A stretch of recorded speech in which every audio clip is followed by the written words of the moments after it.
नहीं सकती, मंत्र मंत्र वगैरह से भी कुछ नहीं हो सकता, किसी भी चीज से ये चीज हो नहीं सकती। बड़े बड़े पंडित लोग आते हैं मेरे पास में, मैं तो उनकी विद्वत्ता देख करके सोचती हूँ मैं तो महामूर्ति हूँ आगे। लेकिन उनसे मैं पूछती हूँ कि आपने उस आनंद को पाया, उस परम सुख को आपने पाया जिसकी चर्चा आप कर रहे हैं? वो तो माता जी बहुत कठिन काम है, वो तो हमारे बस का नहीं, उसके लिए तो ये करना होगा, उसके लिए वो करना होगा, हमारी शुद्धि करनी पड़ेगी। काय की शुद्धि कर रहे हैं? हम तो माँ हैं, हम करेंगे आपकी शुद्धि। वो इस बात को नहीं मानते। विद्वानों की कोई माँ नहीं होती, कुछ नहीं होता, वो सबसे बड़े होते, इतने पढ़े लिखे हो जाते कि उनकी माँ भी कोई नहीं होती। ऐसा पढ़ा लिखा आदमी सहयोग के काम नहीं आता। एक तरह का एक विचित्र अहंकार दिमाग में आ जाता है। मैं ये नहीं कह रही हूँ कि मनुष्य में अहंकार नहीं होता, अहंकार तो होता है और प्रति अहंकार भी होता है, ईगो भी होता है, सुपर ईगो भी होता है। उस पर मैं कल आपसे बातचीत करने वाली हूँ। लेकिन उसका जो विद्रूप रूप सामने आता है,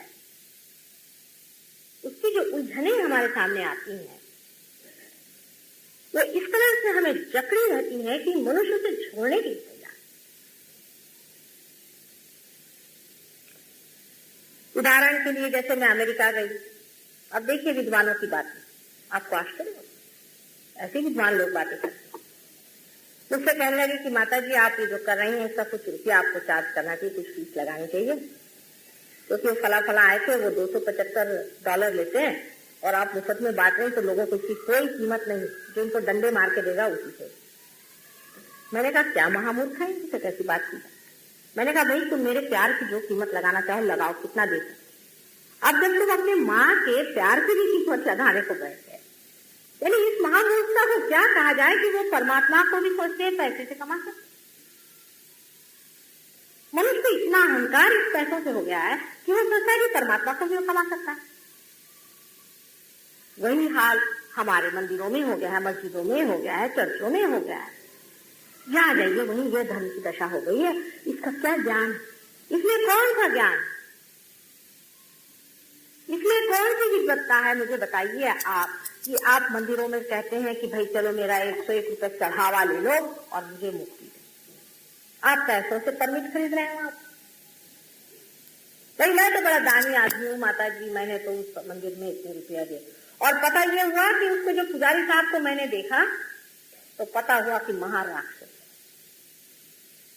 मथुरा में जहाँ पे कृष्ण बसे, जिन्होंने सारी अपनी लीलाएं की, आपको आश्चर्य होगा कि मैं मथुरा में गई तो देख के दंग हो रही कि वहां के जो पुजारी लोग हैं उनमें से जिन से मैं मिली, औरों का तो मैं नहीं कह सकती, सभी वही अनुचर है जो कंस के अनुचर थे और राक्षस रहते थे और आज सबको लूट है। कोई भी धार्मिक आदमी पैसे की लूट नहीं बता सकता, दूसरे के पैसे पे रहने की उसमें आदत ही नहीं होती।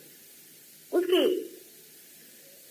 दानत भी ऐसी होती है कि उसको कोई खरीद ही नहीं सकता, उसका खरीदने वाला पैदा ही नहीं हो सकता। उसको जो खरीद ले वो क्या धार्मिक होगा?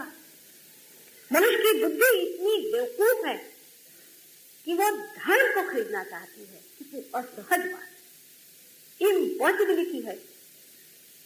आप इम्पॉसिबिलिटी की बातें करते हैं फिर कहेंगे कठिन है, जरूरी कठिन है परमात्मा की ग्रेस आ।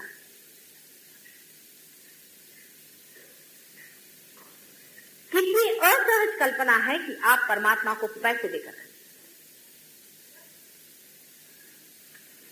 लेकिन आप देखिए, मैं जब से पैदा हुई हूं मैं देखती हूँ कि धर्म के नाम पर सिर्फ यही धंधा चला है। कोई भाषण देके पैसा कमाता है, कोई कुछ करके पैसा कमाता है, सब मोटरें खरीद रहे हैं, घर खरीद रहे हैं, मकानात खरीद रहे हैं। इन सेवकों के, परमात्मा के भक्तों के पैसों से मोटरें खरीद रहे हैं। और आप लोग भी क्या, आप लोग तो इसे मानते हैं, तभी इन लोगों को इतना बड़ा बड़ा बना के रखा हुआ है। ये आपका भी एक बड़ा भारी दोष।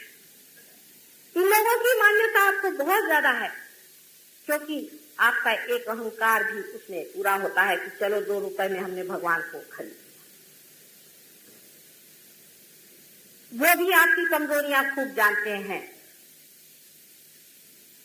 पैसे से आप परमात्मा को नहीं खरीदते। ये बड़ी ही असहज बात है। जो जीवंत चीज है उसको आप खरीद नहीं सकते। प्यार को खरीदने की बात करना उस प्यार का महा अपमान है और महापाप है। और इन लोगों को भी जान लेना चाहिए कि बगैर परमात्मा से अथॉरिटी लिए बगैर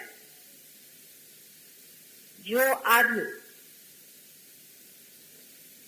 धर्म की बातें करता है और गुरु बन के बैठता है वो महापाप करता है और उसके लिए बहुत बड़ी सजा नियत है। पैसे कमा लेंगे यहाँ आप, रुपया कमा लेंगे यहाँ आप, लेकिन परमात्मा के साम्राज्य में ऐसे आदमी को माफी नहीं मिलेगी। ये समझ लेना चाहिए। इस तरह की बात न सोचना चाहिए न करना चाहिए। ये कोई सोशियो इकोनॉमिक एक्टिविटी नहीं है। सबने धंधा बना लिया। धन का धंधा नहीं बना सकते। अभी मैं आपसे कह रही हूँ, लेकिन अभी जाते जाते जब मंदिर दिखाई देंगे तो आप 2 रुपये वहां चढ़ा के जाएंगे। ये मनुष्य की असहिष्णुता है। इसका मतलब ये नहीं कि मंदिरों में परमात्मा नहीं, लेकिन वहां बैठे बिलख रहे हैं कि हे राम, मुझे तो तुमने यहाँ बिठा दिया और ये सामने मेरे एक राक्षस बैठा हुआ सब पैसे नोच रहा है, मेरे भक्तों से नोच रहा है, वो रो रही है माँ वहां अंदर में। विकल्प ही कहाँ ये बिठा दिया इस दुष्ट को, इसका ठिकाना करो। मुझसे देखा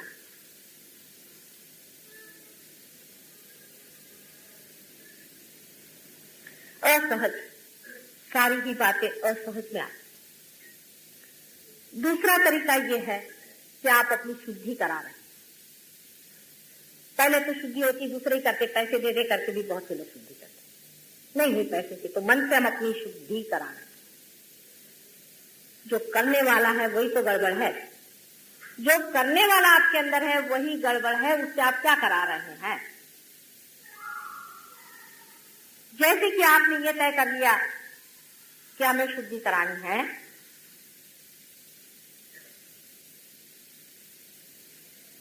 आप समझ लें आपकी शुद्धि नहीं है। क्योंकि शुद्धि की जिस वजह से होती है, जो धोता है उस चीज, जो उसको स्वच्छ करता है, वो पानी ही आपके पास में नहीं है। वाटर ऑफ लाइफ इसको क्राइस्ट ने कहा। वो वाइब्रेशन भी आपके पास में नहीं है जिससे आप शुद्धि कराएं। मैं शुद्धि के तो बिल्कुल विरोध में नहीं हूँ, लेकिन बेवकूफी के विरोध में हूँ कि आप अपने हाथ यूं यूं कर घुमाएं तो आपकी शुद्धि नहीं हो सकती। आपके लिए वो पानी चाहिए कि जिससे आप अपनी शुद्धि करें। उसके लिए कम से कम ये वाइब्रेशन आपके अंदर आना चाहिए, नहीं तो आप अपनी शुद्धि कर ही नहीं। ये साबुन आपके पास आना चाहिए जिससे आप अपनी शुद्धि करें। हवाई शुद्धि नहीं होती है, उसमें बड़ा अहंकार आ जाता है। लोग सोचते मैं बड़ा शुद्ध मन हूँ, ये बड़ा अशुद्ध मन है। शुद्धि कराने के लिए आत्म साक्षात्कार पहले होना। जैसे अब मंत्रवादी, मैं मंत्र के विरोध में कभी भी नहीं हूं, कभी रहूंगी भी नहीं, लेकिन समझ लेना चाहिए कि हम अगर किसी को टेलीफोन कर रहे हैं तो उसका कम से कम कनेक्शन तो जुड़ जाए। नहीं तो किसको टेलीफोन कर रहे हैं? अपना फोन खराब कर रहे हैं।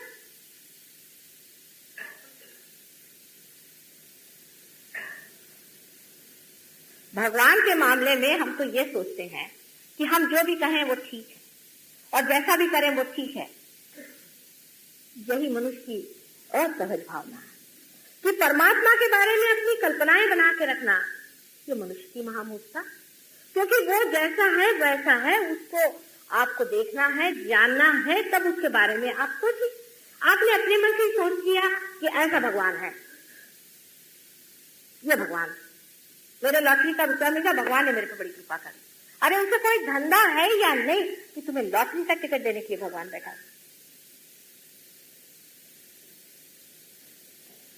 परमात्मा जैसा है वैसा है, और जो आपको देना है वही देगा, आपके कहने से नहीं देने वाला। कल अगर कोई बच्चा मुझसे आकर कहे कि माँ मुझे जहर दो, तो क्या मैं उसको जहर दूंगी?